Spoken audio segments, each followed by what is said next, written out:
அனைவருக்கும் வணக்கம். நாம் இன்று பார்க்கக்கூடிய வாசிப்பு காஃபி கப் ரீடிங். ஸோ உங்கள் முன்னாடி ஒரு பெரிய கோப்பை வச்சுருக்கேன் பார்த்தீங்களா? இந்த கோப்பையிலேருந்து வரக்கூடிய விஷயங்களை நான் உங்களுக்கு கணிச்சு சொல்வேன். யாருக்கு எது பொருந்ததோ எடுத்துக்கோங்க, பொருந்தாததை தவிர்த்துடுங்க, அது மற்றவர்களுக்கு பொருந்தலாம். ஓகேவா? அதே போல் இது ஒரு டைம்லெஸ் ரீடிங். ஸோ உங்கள் கோப்பை உங்ககிட்ட என்ன சொல்ல விரும்புது அப்படிங்கிறத நம்ம இப்போ பார்க்கலாம்.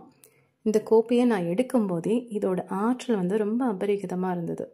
நல்ல ஆற்றலை பரப்பக்கூடிய நபர்களாக இந்த வாசிப்பை கேட்டுட்ருக்கீங்கள்ல நீங்கள் இருப்பீங்க. அது என்னங்க நல்ல ஆற்றல் அப்படின்னா, மற்றவங்களுக்கு மனசால் கூட ஒரு தீங்கை நினைக்காத நபர்களாக நீங்கள் இருந்தீங்கன்னா நீங்கள் தான் நல்ல ஆற்றலை பரப்பக்கூடிய நபர்கள். இன்னும் சில பேர் மற்றவங்களுக்காக பிரார்த்தனை பண்ணக்கூடிய நபர்களாக இருப்பாங்க. அந்த பிரார்த்தனைக்கான பலன்களும் கிடைக்கலாம். ஸோ இப்போ சொல்லுங்கள், நல்ல ஆற்றலை பரப்பக்கூடிய நபர்கள் நீங்கள் தானே? அதுதான் இந்த கோப்பை வெளிப்படுத்துது. ஸோ சிறப்பாக இருக்குது.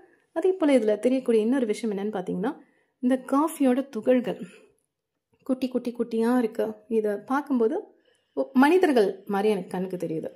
ஸோ சமீபத்தில் நீங்கள் மக்கள் கூட்டம் நிறைஞ்ச இடத்துக்கு எங்கேயாவது போயிட்டு வந்திருக்கலாம்.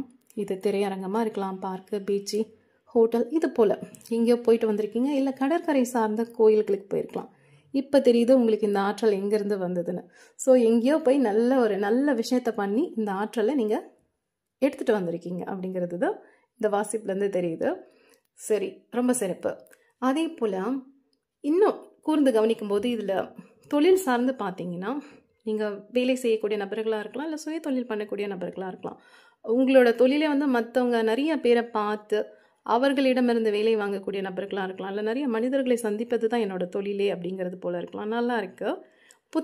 புத்தகம் சார்ந்து தெரியுது. ஒரு குட்டி புக்கு தெரியுதான்னு கேட்டால் தெரியுது. ஒருவேளை ஆசிரியராக இருக்கவும் வாய்ப்புகள் இருக்குது. ஸோ சில பேர் புதிதாக ஏதாவது ஒரு பாடத்திட்டத்தில் சேர்ந்து படிக்கணும், மேல் படிப்பு படிக்கணும் அப்படின்னு ஆசைப்படக்கூடிய நபர்களாக இருக்கலாம். இன்னும் சிலர் புத்தகங்கள் வாங்கி வச்சுட்டு படிக்காமல் இருக்கலாம். ஸோ நல்லா இருக்கு. கதை, கவிதை, கட்டுரை, ஏதோ ஒன்று புக்குக்கும் உங்களுக்கும் ஒரு தொடர்பு இருக்கான்னு கேட்டால் இருக்கக்கூடிய வாய்ப்புகள் இருக்குது.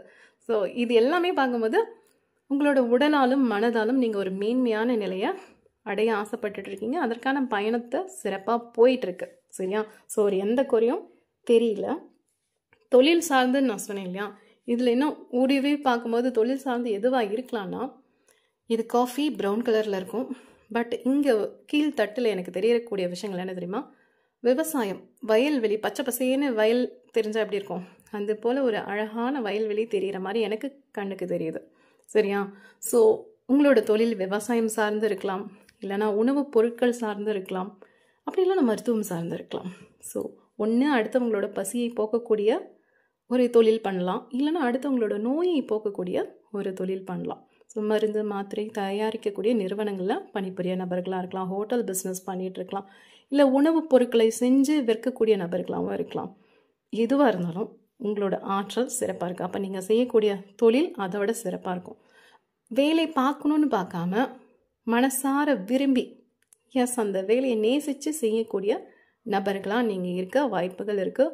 விவசாயம் சார்ந்துன்னு பார்த்தீங்கன்னா புது யுக்திகள் நீங்கள் கற்றுக்கிட்டு வரீங்க. ஸோ விவசாயம் சார்ந்து உங்களுக்கு இந்த ஆண்டு லாபம் கிடைக்கக்கூடிய ஆண்டாக அமையும் அப்படிங்கிறது போல தான் இந்த வாசிப்பில் வருது. இது எல்லாமே ரொம்ப சிறப்பு. மிக சிறப்பாக இருக்குது. ஆனால் நான் அந்த கப்பை கையில் எடுக்கும்போது இருந்த எனர்ஜிக்கும் இப்போ இந்த வாசிப்பை சில நிமிடங்கள் வாசிச்சுட்டு இருக்கேன்ல, இப்போ என்னோட எனர்ஜியும் கொஞ்சம் லோ ஆகுற மாதிரி எனக்கு ஃபீல் ஆகுது. ஸோ அதே போல் தான் அந்த கப்பில் இருந்து ஒரு இதயம், அது 70% ரொம்ப அழகாக முழுமை பெற்றிருக்கு. ஒரு 30% கொஞ்சம் சரியாக முழுமை பெறாமல் ஏதோ ஒரு வருத்தத்துலேயோ ஒரு சோகத்துலேயோ, நான் சில விஷயங்களை செய்யணும் பண்ணணும்னு ஆசைப்படுறேன், பட் என்னால் செய்ய முடியல, ஒரு தோல்வி சார்ந்து இருக்கலாம் அப்படிங்கிறது போல இருக்குது. இந்த 30%க்காக தான் இந்த பிரபஞ்சம் இந்த வாசிப்பை எனக்கு கொடுத்துருக்கா என்னன்னு தெரியல. நான் அவர்களுக்கான விஷயங்களை உங்களுக்கு சொல்கிறேன். ஓகேவா? இந்த தோல்வி, இந்த தோல்விங்கிறது எது சார்ந்திருக்கலாம்னா, உறவு சார்ந்திருக்கலாம், இல்லைன்னா உங்களோட வேலை சார்ந்திருக்கலாம். பொருளாதாரம் சார்ந்து ஏதாவது பிரச்சனைகள் இருக்க வாய்ப்புகள் இருக்குது. உறவு சார்ந்துன்னு பார்த்தீங்கன்னா நோ கான்டாக்ட் சுச்சுவேஷனில் இருக்கலாம், இல்லை சமீபத்தில் பிரேக்கப் ஆகிருக்கலாம், இல்லை யாரையாவது காதலிச்சு அவங்க அந்த காதல்ங்கிறது நட்பாக காதலான்னு ஒரு குழப்பத்திலேயே வச்சுருக்கக்கூடிய நபர்களாகவும் இருக்க சான்சஸ் இருக்குது. ஸோ இங்கே தான் நீங்கள் எதை ஒன்று மிஸ் பண்ணுறீங்கன்னு பார்த்தீங்கன்னா, ஒரே ஒரு விஷயத்த மிஸ் பண்ணுறீங்க. நீங்கள் நிறைய குரூப்பில் இருக்கலாம். Okay, family group, friends group, office group, இது போல் நிறைய குரூப்பில் இருக்கலாம். ஆனால் உங்கள் மனசுக்குள்ளே ஒரு குரூப் இருக்குது. அதை நீங்கள் கவனிச்சிங்களான்னு தெரியல. ஸோ உங்கள் மனசுக்குள்ளே இருக்கிற குரூப் எது தெரியுமா? உங்களோட ஆன்மா, புத்தி, மனசு. இது மூணையுமே நீங்கள் சரியாக நிர்வகிக்க தெரியல அப்படிங்கிறது போல் உங்களோட கப்பில் சொல்லுது.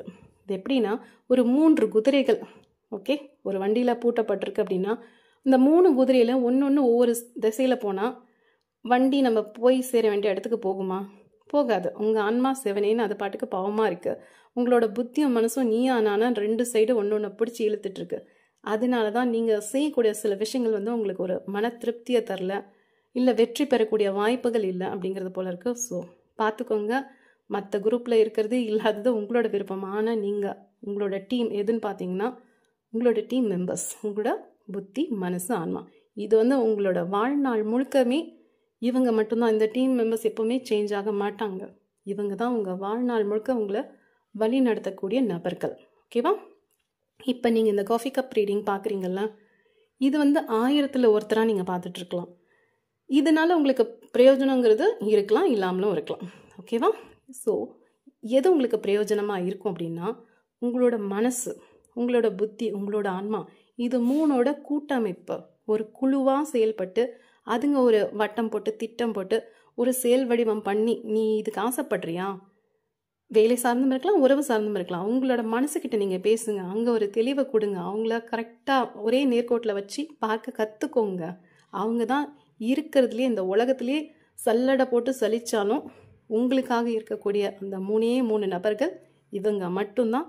இந்த குழுவை நிர்வகிக்க தெரிஞ்சால் உங்கள் வாழ்க்கையில் நீங்கள் எதை வேணால் சாதிக்கலாம் அப்படிங்கிறது இந்த கோப்பையில் வருது.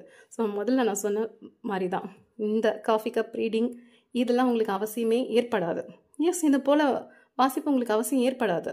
உங்களோட மனசு, புத்தி, ஆன்மா சொல்கிறது கேட்டிங்கனாலே உங்களோட வாழ்க்கையில் எது சரி எது தவறு, நம்ம எதுக்காக முன்னுரிமை கொடுக்கணும், எதெல்லாம் தேவை எதெல்லாம் தேவையில்லை அப்படின்னு உங்களாலே கணிக்க முடியும். அவங்க போதும் உங்களை கூட்டிகிட்டு போகிறதுக்கு. சரியா? ஸோ அங்கே நீங்கள் தவற விட்டுறீங்க அப்படிங்கிறது தான் இந்த வாசிப்புலேருந்து வந்த ஒரே விஷயம். அதே போல் சமூக வலைத்தளங்களில் நீங்கள் பார்க்கக்கூடிய விஷயங்களாக இருக்கலாம், இல்லை கேட்கக்கூடிய விஷயங்களாக இருக்கலாம், நிறைய உள்வாங்கி போட்டுக்கிறீங்க. இதெல்லாம் எங்கேயாவது பிரயோஜனப்படுதான்னு கேட்டிங்கன்னா இல்லை. பெரும்பான்மையான நேரங்களில் பார்க்க செய்கிறீங்க, கேட்க செய்கிறீங்க, வச்சுக்கணும் நிறைய விஷயங்களை உள்ளடக்கி வச்சுருக்கீங்க. பட் எதுவுமே பிரயோஜனப்படாதது போல் இருக்குது. ஸோ உங்களுக்கு தேவையான சில விஷயங்களை மட்டும் வச்சுக்கிட்டு தேவையில்லாத விஷயங்களெல்லாம் டெலீட் பண்ணி விடுங்க. ஏன்னா இது ஓவர் திங்கிங் பண்ணக்கூடிய நபர்களாகவும் நீங்கள் இருக்க வாய்ப்புகள் இருக்குது. சரியா? இதை பார்க்கும்போது எனக்கு ஒரே ஒரு விஷயம்தான், வள்ளுவரோட திருக்குறள் ஒன்று ஞாபகம் வருது. எப்பொருள் யார் யார் வாய் கேட்பினும் அப்பொருள் மெய்ப்பொருள் காண்பது அறிவு. ஸோ உங்களோட அறிவு, உங்களோட மெய் அறிவு, நிஜம், உண்மையான விஷயம் என்ன, உங்களை சுற்றி நிறைய விஷயங்கள் இருக்கலாங்க. அந்த நிறைய விஷயங்களையும் நீங்கள் எல்லாத்தையுமே எடுத்துக்கணுன்ற அவசியம் கிடையாது. உங்களுக்கு எது பொருந்தது, உண்மையான விஷயங்கள் என்ன அப்படின்னு தீர ஆலோசனை பண்ணி நீங்கள் தேர்வு செஞ்சு எடுத்தீங்கன்னா உங்கள் வாழ்க்கையில் இந்த உறவு சிக்கலாக இருக்கட்டும், இந்த வேலை சார்ந்த பிரச்சனையாக இருக்கட்டும், இந்த உடல் ஆரோக்கியமாக இருக்கட்டும், எந்த ஒரு பிரச்சனையுமே ஒரு பிரச்சனையாகவே இருக்காது. எல்லாத்துக்குமே ஒரு தீர்வுங்கிறது இருக்குது. ஸோ நான் இப்போ சொன்னது ஃபுல்லாகவுமே இந்த 30% மட்டும்தான். இது எத்தனை பேருக்கு பொருந்தும்னு எனக்கு தெரியல. ஸோ பொருந்துறதை எடுத்துக்கோங்க. அதே போல் கடைசியாக ஒரு விஷயம் எனக்கு ஞாபகம் வருது. இந்த சங்க இலக்கியத்தில் வந்து சொல்லுவாங்க, அந்த காலத்தில் நம்ம சங்க இலக்கியம் படிச்சிருப்போம் இல்லையா தமிழில். அப்போ தலைவன் தலைவின்னு சொல்லுவாங்க. நம்ம நினச்சிப்போம் தலைவன் தலைவின்னா யாருக்கோ தலைவனாவோ தலைவியாவோ இருக்கிறது அப்படின்ட்டு. அப்படி கிடையாது. நம்ம முதல்ல நமக்கு தலைவனாவோ தலைவியாவோ இருந்து நம்மளை முதல்ல வடிவமைச்சுக்க கற்றுக்கணும். நம்மளோட குண நலன்களை சீர் பண்ணிக்க கற்றுக்கணும். ஸோ இதெல்லாம் நம்ம முதல்ல தலைவன் தலைவிங்கிறது நமக்கு மட்டும்தான். நம்மளை கைட் பண்ண ஆரம்பித்தாலே நிறைய விஷயங்கள் நம்ம கிட்ட ஒரு மாற்றத்தை கொடுக்கும். சரியா? இப்போ நீங்கள் இந்த வாசிப்பை பார்க்குறீங்கன்னா ஒரு ஆறுதலுக்காக பார்க்குறீங்களா, இல்லை உங்கள் வாழ்க்கையை வந்து மாறணும்னு பார்க்குறீங்களா? ஸோ ஆறுதலுக்காக பார்த்தீங்கன்னா கடைசி வரைக்கும் ஆறுதல் பண்ணக்கூடிய வார்த்தைகள் மட்டும்தான். அது சும்மா முலாம் பூசின வார்த்தைகளுங்க. யாருமே ஆறுதல் படுத்திக்கிட்டே இருக்க முடியாது. ஒரு விஷயம் நமக்கு மாறணும்னா மாறுறதுக்கான முயற்சி எடுக்கணும். நம்ம தான் நம்மளை மாற்றிக்கணும். வானத்துலேருந்து எந்த ஒரு அதிசயமும் நடந்துடாது, எந்த ஒரு ஆசீர்வாதங்களும் கொட்டாது. உங்களுக்கு ஆசீர்வாதம் வேணும்னா உங்கள் மனசை தெளிவாக வச்சுக்கோங்க. நான் முதல்ல சொன்ன மாதிரி உங்களோட புத்தி, ஆன்மா இதெல்லாம் ஒரே நேர்கோட்டில் வச்சு செயல்படுத்த பாருங்கள். உங்களுக்கான சுய முயற்சி, உங்களோட சுய தேடல், உங்களோட சுய உழைப்பு, இதன் மூலியமாக தான் சில ஆசீர்வாதங்கள் நடக்கும், சில அற்புதங்கள் உங்கள் வாழ்க்கையில் நடக்கும். மற்றபடி வெளியில இருந்தெல்லாம் எந்த ஒரு மாயாஜாலமும் நடக்கிற மாதிரி எனக்கு இந்த கப்பில் ரெஸ்னேட் ஆகலை. ஸோ நான் என்ன இங்கே உணர்றேனோ நான் அதை உங்களுக்கு சொல்கிறேன். இது எத்தனை பேருக்கு பொருந்தும்னு எனக்கு தெரியாது, ஆனால் எனக்கு தெரியும்ல, இந்த பிரபஞ்சத்துக்கு தெரியும்ல, இது யாருக்கு போய் சேரணுமோ அவங்களுக்கு போய் சேர்ந்து அது ஒரு 2 பேருக்கு புரிஞ்சால் கூட போதும். ஸோ ரொம்ப சந்தோஷமாக மகிழ்ச்சியாக அந்த வாசிப்பை நான் முடிக்கிறேன். நன்றி, வணக்கம்.